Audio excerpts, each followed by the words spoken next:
Welcome. I'm E.G. Marshall. A triptych is defined in Webster's Unabridged Dictionary as a picture or carving in 3 parts, side by side, especially an altarpiece consisting of a central panel and 2 flanking panels that fold over it. Thus, by definition, it represents a sacred figure, and usually 3 aspects of that figure. This story concerns a triptych that represents a wholly profane and baleful figure in all its different aspects. Our mystery drama, Triptych for a Witch, was written especially for the Mystery Theater by Ian Martin and stars Margeret Hamilton. It is sponsored in part by Listerine Lozenges and Buick Motor Division. I'll be back shortly with Act 1.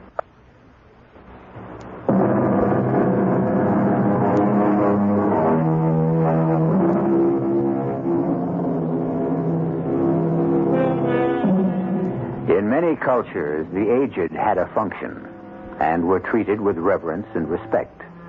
Less and less this is true of the Occidental cultures. I enter no discussion of whether this is right or wrong.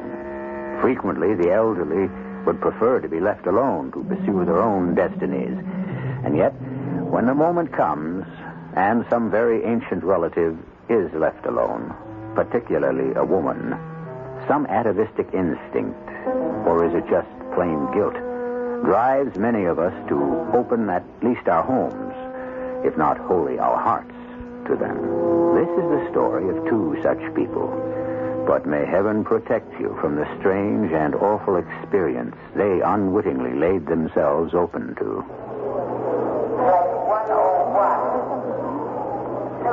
Well, Joan, as the governor of North Carolina said to that other guy, this is just about it. Did I know my great-grandfather was going to get married again just before he died? And here I thought I was marrying an orphan. Now I find out you tricked me. Oh, I just forgot about Charlie. He's 60 years older than me. I didn't even know he was still alive. Oh, but she wrote such a sweet letter. There isn't anyone else who's family. So the least I can do is help out poor old Charlie's widow till she finds out what she's going to do. Okay, no sweat. How old is old Charlie's widow anyway? Search me.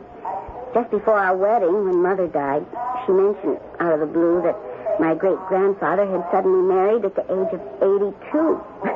Then you came into my life, and every other thought I ever had went out the window.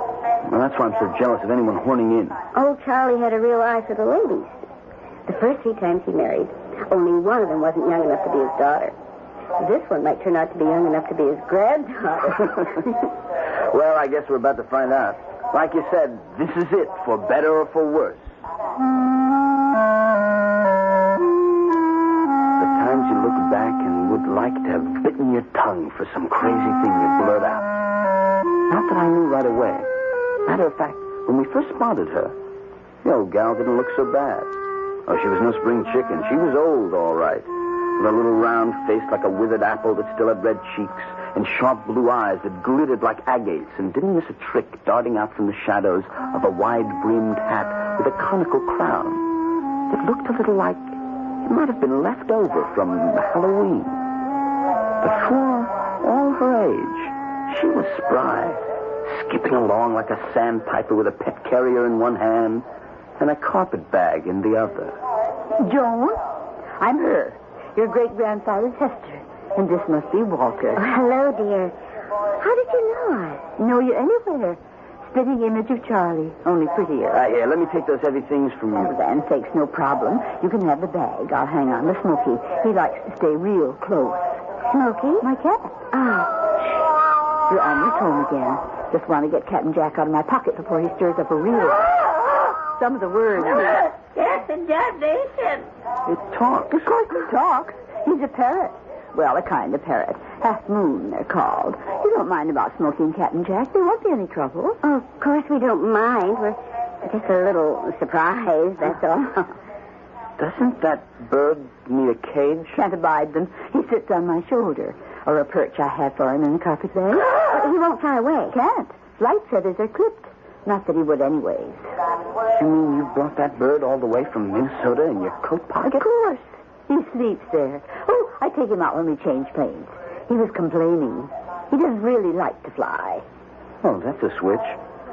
Well, shall we get this show on the road? It's all kind of comical to begin with. I mean, here I was, 23, a rookie cop, just off probation after a hitch in the Navy, and already I was married, had a kid.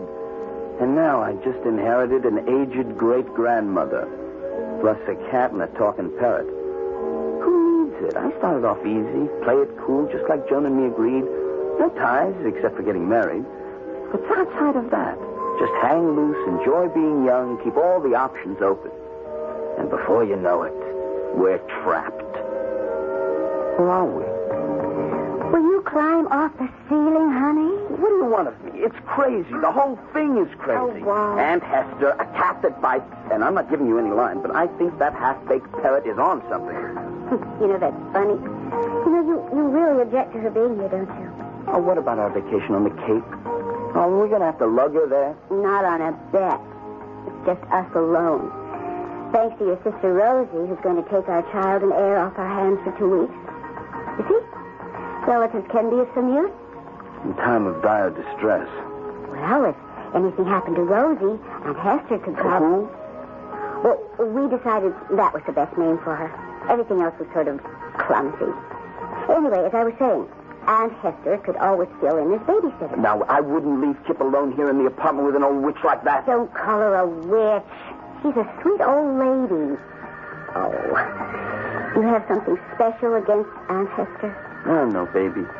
Now, what could I have against... Well, like you said, a nice, sweet old lady.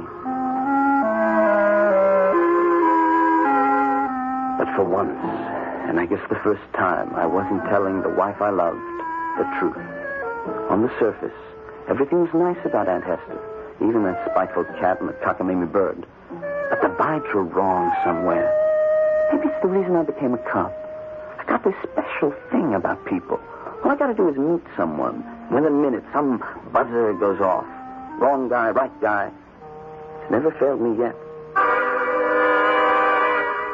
Of course, Rosie, I understand. No, we couldn't take a chance at Kip's age. Oh, please don't worry. We'll work it out. Is there something wrong, Joan, dear? Oh, well, nothing earth-shaking, I guess. It's just that our vacation's messed up. Oh, what's the matter? Oh, Rosie's oldest child has just come down with measles. That changes all our plans, doesn't it? Oh, not yours. We'll see you off back to Duluth the end of the week. I'd be happy to put things off and stay here until you've had your vacation. Oh, I couldn't do that. Kip would be too much for you. Unless what? Oh, unless you wanted to come along with us to the Cape. It's lovely there, and then Walt and I could have our cake and eat it, too. If you're sure Walt wouldn't mind, I'd be happy to. How could I object or complain? It seemed the perfect solution. Then why was I ridden with doubts and fears that I concealed from Joan? They only began to take shape when we finally did go to the Cape.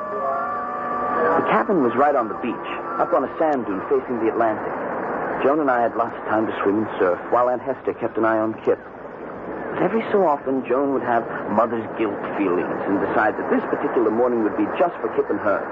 And on one of these mornings, I had gone beachcombing, and on the way back had stopped for a rest, half covered by sea grapes, and had fallen asleep.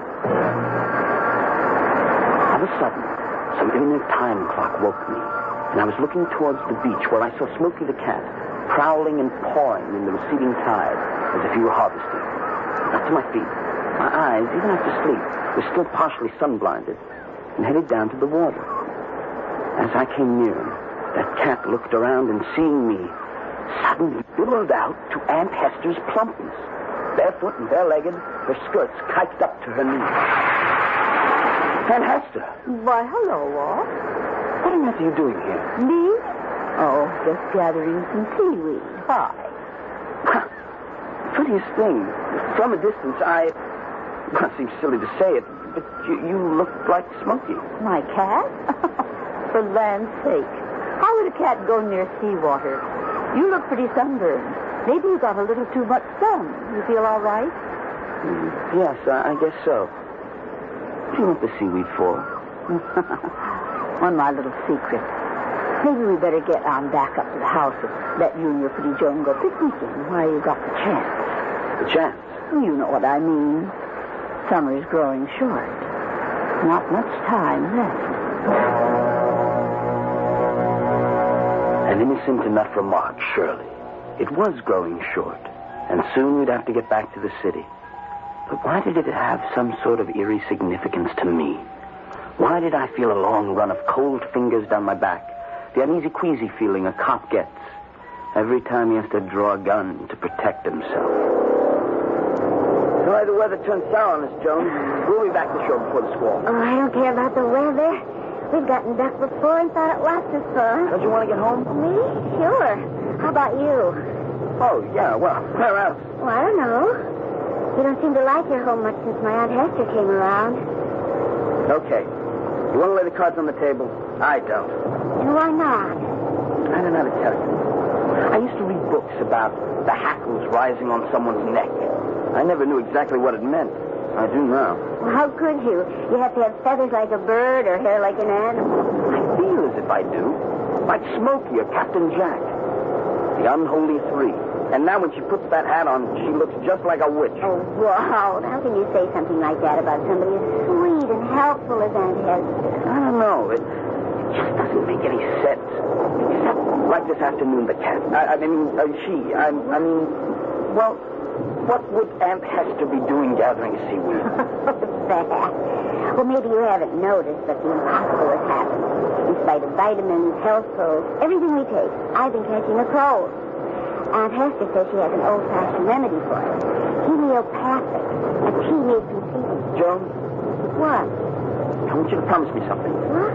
Don't take any of that tea. Oh, but darling. I want to promise. On your love for me, don't touch that tea. All right. Don't blow your cool. I'm with you. You're the man that caused the turd. If Joan was puzzled at me, so was I at myself.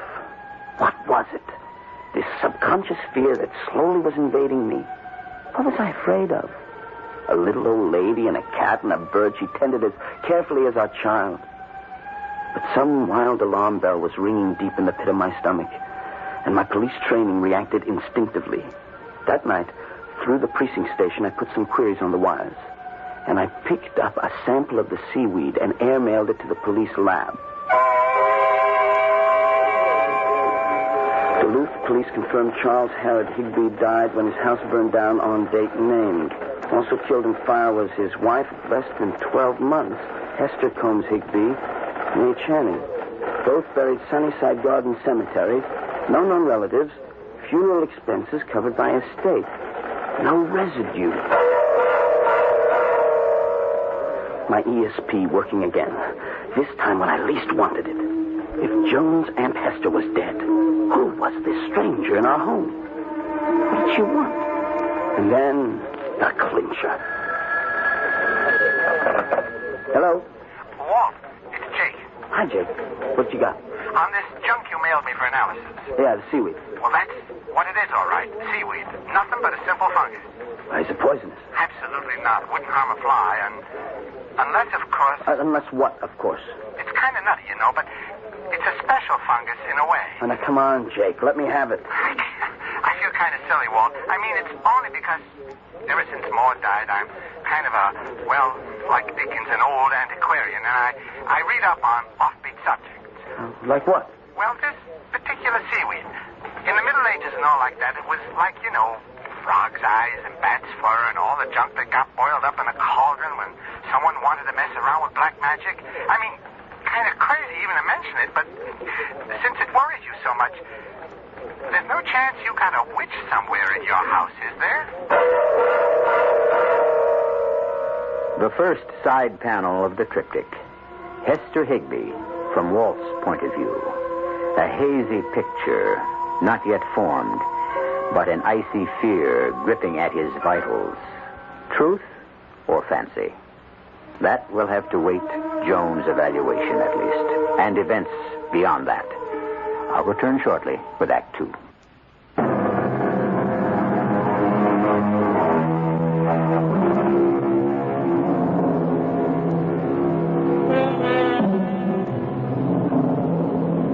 Of course, nobody believes in witches anymore. And yet, it's a little like superstitions. Nobody believes in them. And yet, do many of us like to have a black cat cross our path? If you're like most people, do you try to avoid walking under a ladder, except for sheer bravado? On the other hand, there are people who are so healthy in mind and body, so open-hearted and so generous, and who, without being Pollyanna, do look by habit on the best side of everything. People like Joan Madden. I should have known not to give in to my old-fashioned sentimentality. Ever since I could walk, I've been a sucker for every stray dog and lost kitten. It wasn't fair to Walt. I knew he didn't want to take on any extra burdens. And it was stupid not to remember that he was just really only getting his nerves back in shape after that freaked-out war he got stuck in. But Great-Grandpa's letter was so sweet and so sad, I just didn't have the heart to refuse his dying request. So I had to tell Aunt Hester to come and stay with us. I just never figured that Walt would get hurt. Just give me a straight answer, Joan. Have you laid off that seaweed gunk she's been trying to feed you? Of course I have. Yeah. Well, anyway, I don't eat anything without researching it first.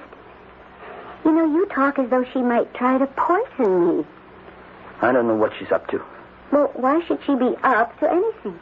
Because she isn't who she's supposed to be.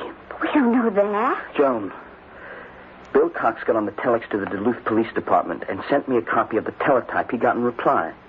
Your great-grandfather's wife got incinerated with him when his house burned down. No, she didn't. Joan, let's not kid around. I got this through police channels. Well, so even the police can make a mistake, just like you. What's that supposed to mean? Well, I mean, you haven't given Aunt Hester a chance to tell her side of the story. Okay. Let's do that little thing right now.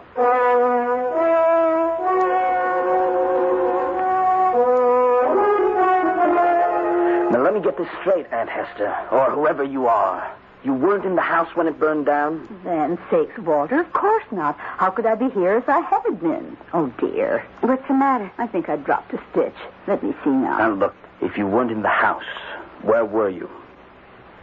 I don't think I want to say. Why not? It's sort of important. I suppose it could be made to be.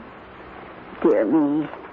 He was such a good man and kind, but weak and terribly careless. Oh, it's beginning to get dark, isn't it? I'll turn on some lights. Oh, no. Burst the windows, the drapes, and the shutters. Oh, I'm sorry, I forgot. There, you see? You like that better? Ever so much. The night must always be shut out, especially here. You can put the lights on now if you want. I'm still waiting for an answer. From me? Oh, yes. About the house burning down. Oh, dear. I hoped I wouldn't have to go into this, but... Now, Walter, don't look so grim. It's all perfectly logical, if terribly unpleasant. I'm afraid when Charlie wrote that note about me, he wasn't quite telling the truth. He did say he had lupus erythematosus disseminatus, didn't he? Yes. We didn't know what it was. That's the bad kind, terminal. Only it wasn't true. He was just trying to cover up. Cover up what? Or that even though I loved him, I'd had to take Smokey and Captain Jack and leave him. Why? Oh, my. I guess I can't pull any punches. You see, Charlie was a chaser. A chaser? He was woman crazy. It had gotten so bad I'd had to move out. Little did I realize how lucky I'd had.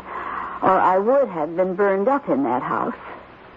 Are you trying to tell me that a man of 82 was still, was still messing around with other women? You better believe it, son. And he had another woman with him when the house burned down? I'm sorry to blacken his name for you, Joni, but that's about the size of it. Oh, the times I used to warn him about smoking those cigars in bed. Wait a minute. You don't actually expect me to believe all this stuff?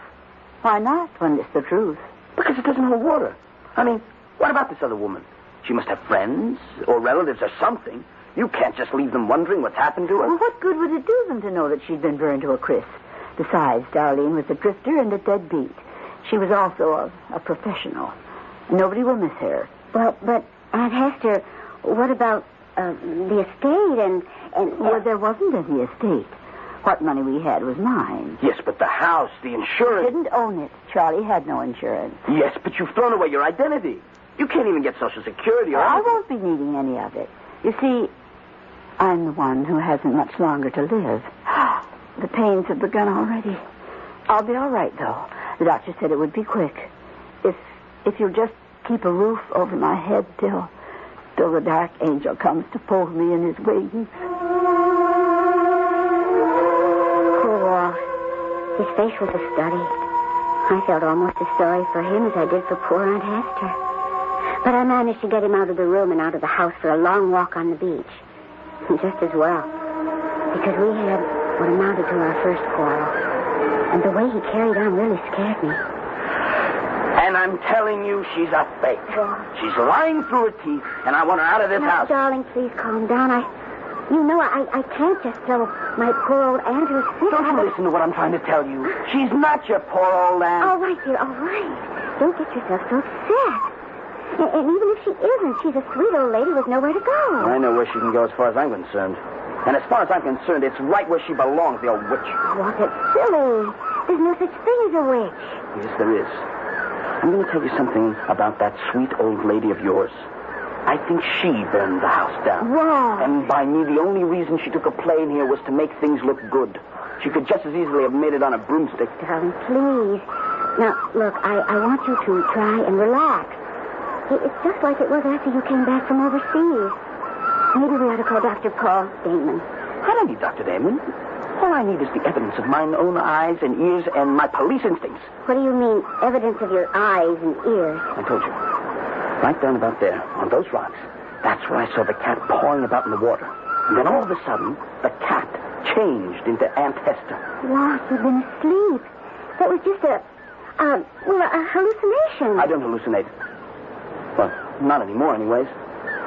And it isn't only that, but she talks to that bird, Captain Jack, all the time. And sometimes there's a third voice, like the cat. And he talks back. I hear them. Don't you? No. So now you think I'm hearing things, too? Oh, darling, Captain Jack says a few little words. But how could a cat talk? Because they're not just a cat and a bird. Any more than she's your Aunt Hester or even human. I tell you, she's a witch. And the other two are her familiars. Her what? I went to the library and read up on it. There were two kinds of minor spirits that witches had, or have, called familiars. One was a divining familiar, and the other was a domestic one. Well, honey, look at me. Now, you can't honestly believe all this bilge. Suppose I do. Then I think you're sick, and you ought to see a doctor. Listen, I just want that woman out of the house and out of our lives. Don't ask me to do that to the poor old thing. Look, what could she want from me? How could she hurt me? I don't know. You can see from the way she treats Kip how harmless and well-meaning she is. Kip? Oh, good Lord. Maybe that's what she's after. The baby, and we left her alone with him.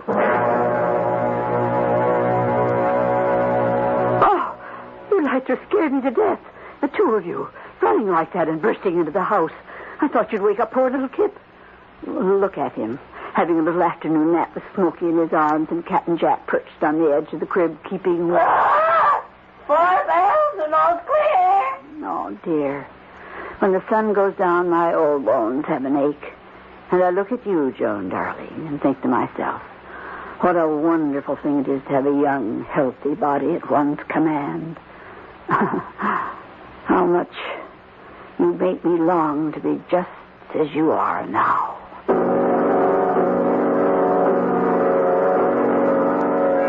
But where are you going, Walt? I'm going into town to nail this thing down once and for all. How? I can use the police teletype, and I'm going to get a court order from the Duluth Police Department to exhume the remains of whoever died in that fire. Once and for all, I mean to find out just who and what it is we have living in our house. And, darling, I want a promise from you.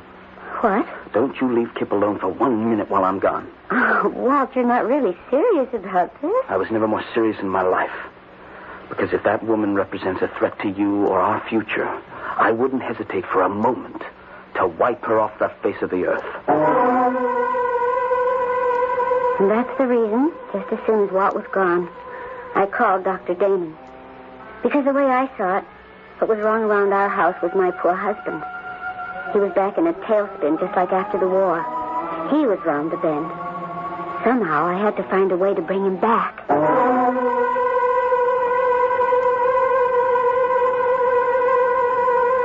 The second panel of the triptych. Is Joan right? Has she reason to be worried about Walt? Or is she perhaps worrying about the wrong person, shutting her eyes to the real danger? Is Aunt Hester what she seems to Joan, or what Walt is convinced she is? And if, wild as it seems, she were a witch, what is it she's after? I'll return shortly with Act 3.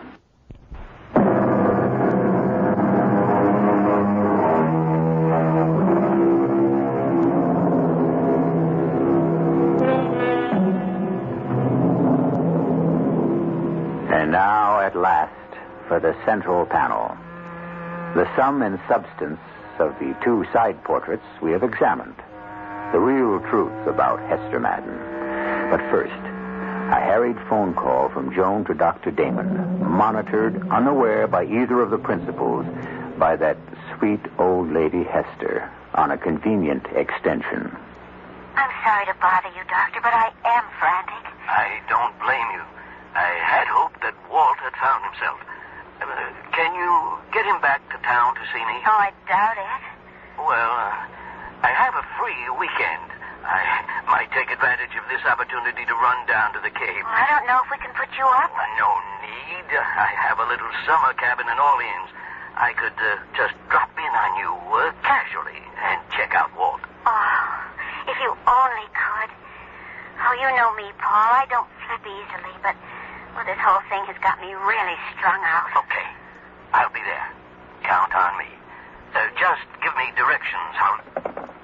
May you roast in hell forever, Dr. Damon, if you try to cross my path, psychiatrist. Roast him in hell! Roast him in hell! Quiet! How much time do I still have? Not much. The moon is full this weekend. And your houses will be in conjunction. Time to make the change to her. Now, can I, Smokey, if she's not prepared? Give me the dried seaweed. I'll make sure it's dropped in the salad she mixes for dinner. I'd better handle that. No good. He wouldn't let you near her, even if she would. Damn and double damn him. May the torch of Hecate singe his eyes. Her spear ripped through his vitals, and her hounds run him down and tear him to pieces. If it weren't for him, it all would have been so easy. Maybe it would be better to move as soon as possible, even right now while he isn't here. Well, that would be taking too much of a chance for all of us. She's right. We exist only as long as you do. Why should I care about you? You're only projections of me that I can snuff out like a candle if I wanted to. And be all alone without your familiars to understand and serve you. And if you did send us to eternal nothingness, our voices would still carry to tell them the truth. But you did not die, as you want them to think. He would come back to reclaim you for his own. No! You wouldn't do that to me. As long as you don't do anything to us. My true name is Nergeist, and I am the oldest order of witches, the witches of the sea.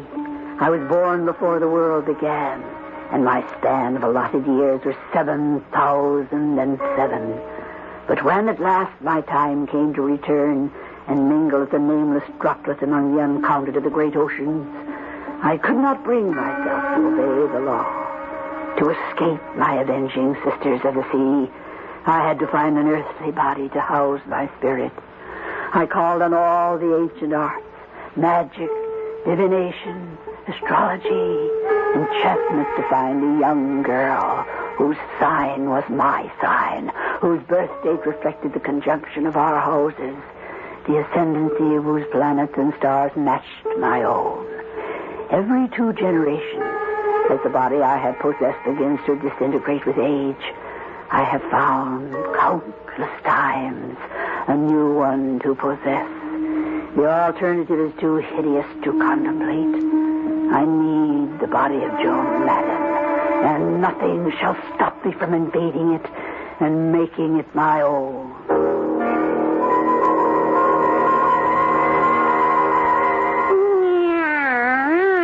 Nothing shall stop you, me darling. Don't call me by that name.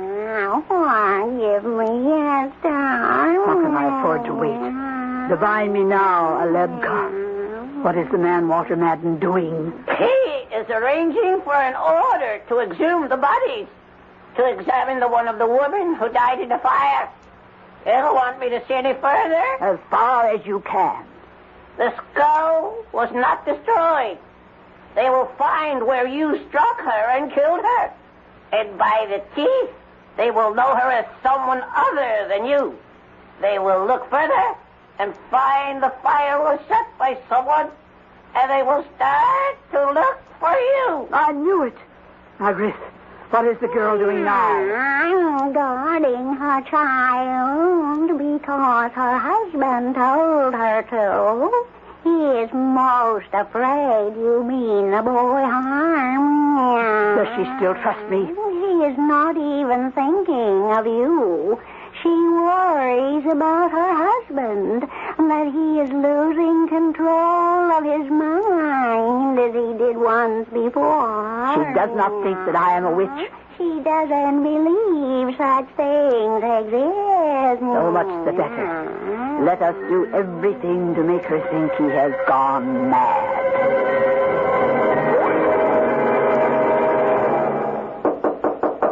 Who is it?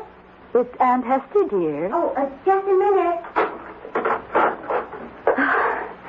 Is anything wrong? Why, no, dear. That's what I was going to ask you. Kip's asleep. Oh.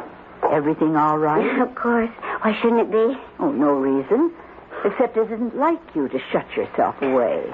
I thought maybe you or Kip might not be feeling well. No. It's just this cold. I guess I'm just not used to feeling out of sorts. And if you have a cold, you shouldn't be sitting locked up in the same room with a boy. You give it to him. Oh, I never thought of that. I've just made a nice cup of tea. Why don't you come and join me?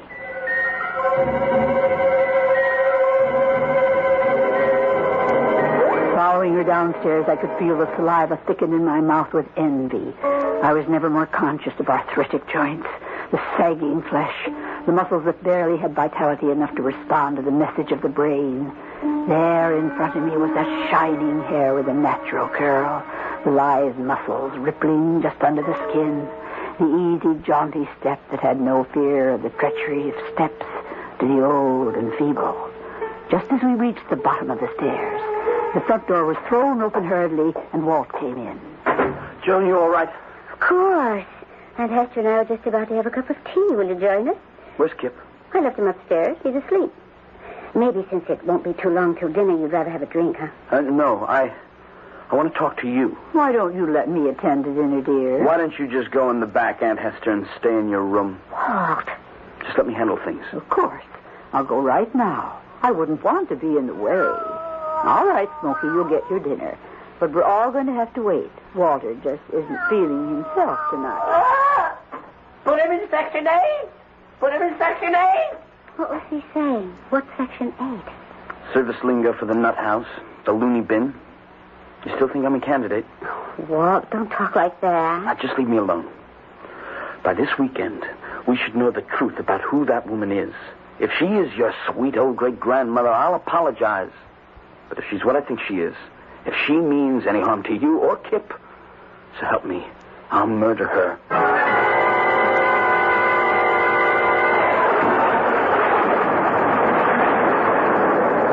What time is it now? 9 on to 8 now. Midnight and high tide. Then we must act before then. How to get Joan alone. How to subdue her so I can have the power to take possession. Someone's at the door. Wait. Walter is answering, and Joan is in the kitchen alone. This may be our chance. Shh. I want to hear what they're saying. Paul Damon, what are you doing? Well, come in. Come out of that terrible weather. Come in the living room. Joan's in the kitchen. She'll be right out. What brings you here? Did Joan send for you? Never mind that now, huh? All right, come on. Don't try to sidestep. I suppose she thinks I'm blacking out again. If you'd shut up for a moment.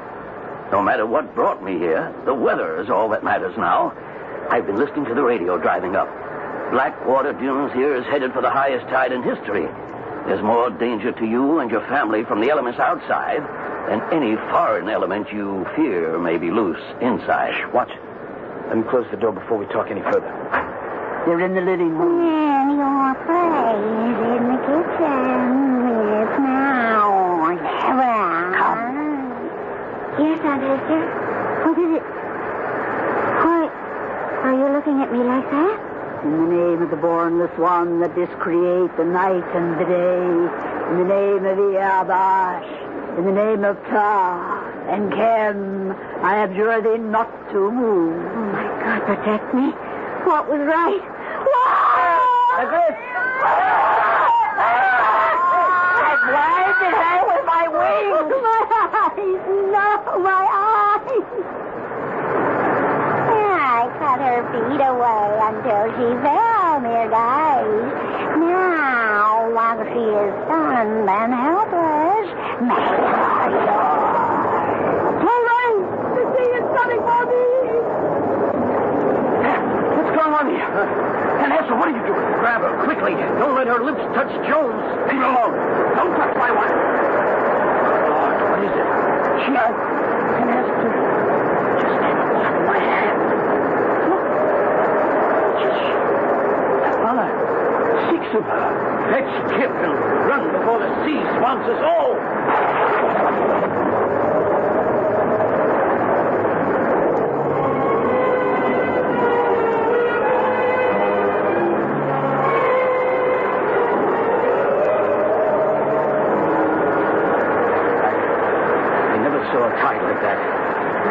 Like a giant hand and swept everything away. You all right, Joe? Oh, I think so. Oh, thank the Lord you came in time, Paul. Even if it was for the wrong reason? What does that mean?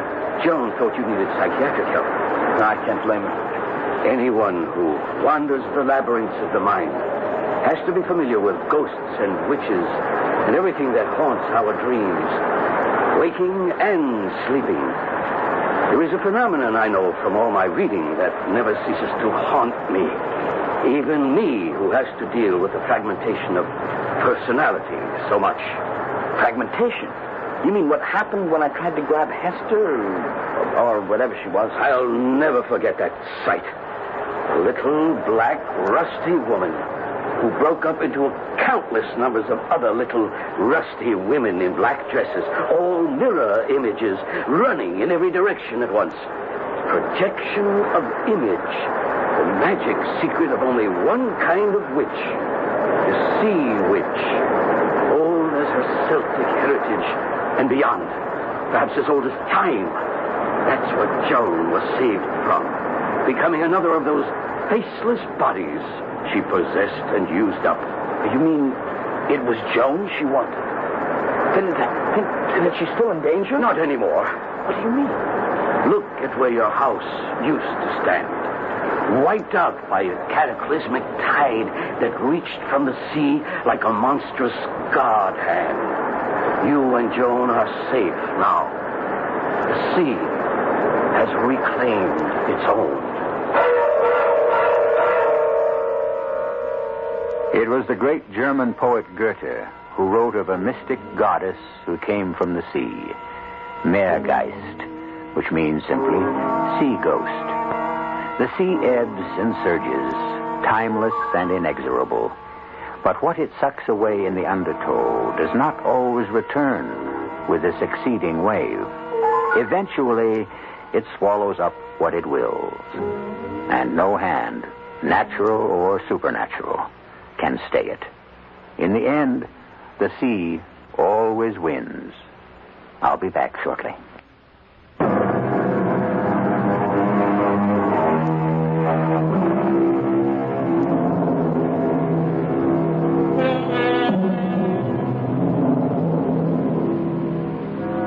It was Malcolm in Macbeth who said of the end of the Thane of Cawdor, "I saw him die. Nothing in his life became him like the leaving it." The context of the remark, of course, was somewhat different. He meant it as a tribute. Hester, or Maregeist's death, was a long-delayed blessing for Joan Madden and all the world. No young girl listening to this story, born under the sign of Virgo, can help but sleep easier tonight and other nights. Our cast included Margaret Hamilton, Kristoffer Tabori, Evie and Gilbert Mack. The entire production was under the direction of Hyman Brown.